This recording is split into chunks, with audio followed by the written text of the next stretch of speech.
Welcome to Phrase by Phrase, where we are studying the Bible one phrase at a time. And today we're in James chapter 1, verse 14, part D. We're looking at the nature of temptation. And today I want to look at the conspiratorial nature of temptation. You notice in verse 14 it says, "But each one is tempted when he is carried away and enticed," and then here's our phrase, "by his own lust."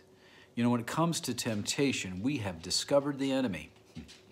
And it's us. We're the enemy. It's not our environment that leads us to sin. It's not even the devil. I mean, both of those can be factors, but the place to set the blame is our own lust, you know, but we tend to look other ways. Adam blamed his environment, the poor influence of his wife, when he said to God, "Hey, the woman you gave me, she's the one that is responsible." Eve blamed the serpent, and she pointed the finger at him, but Adam was held accountable for his own choice.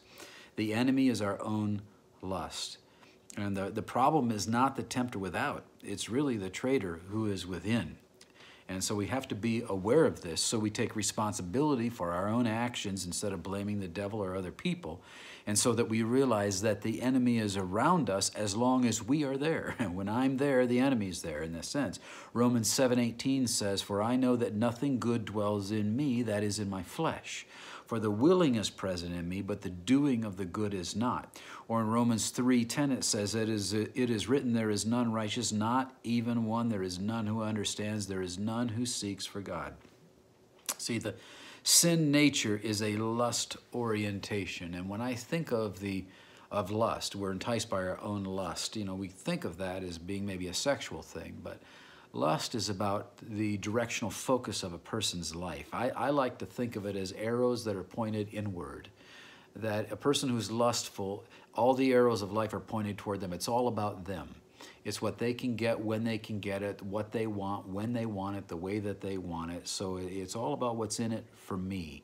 That's a lust orientation. It's like they're a spiritual black hole and everything is drawn in upon themselves. And so they can be lustful as it relates to sex, but they can be lustful about money, about power, about attention, about anything. It's just pure selfishness as we draw everything in on ourselves. Now, Jesus wants us to live with the opposite orientation, which is a love orientation. And a love orientation is arrows pointed outward. It's focusing on others. It's focusing on God. It's giving instead of taking. But the push, the natural tendency is to always focus inward. Personally, it's to become selfish.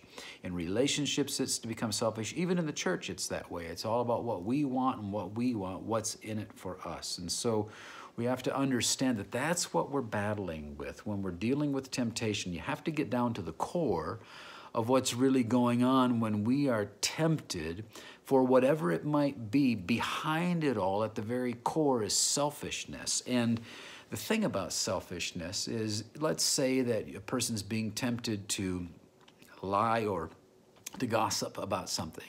At the core of that is selfishness. And if they try to deal with that and they just, confess they confess their gossip and they say that they're sorry for that and they confess it to the individual. If they don't deal with their selfishness, that's just like pulling a weed, like a dandelion, pulling the top of it off. The root is still there and the thing is going to grow back again. And not only that, but let's say they deal with selfishness as it relates to that person they were gossiping against.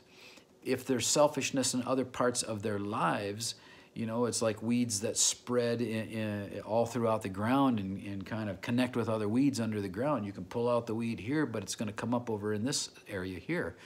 So when we're dealing with temptation in our lives over a particular area of sin, we've got to think about selfishness as it extends to all of our lives, because that is the root area. And that lustful nature is there to entice us, to draw us into temptation. So that's another part of the nature of temptation. I hope you'll join me tomorrow as we continue to dive into the Bible phrase by phrase.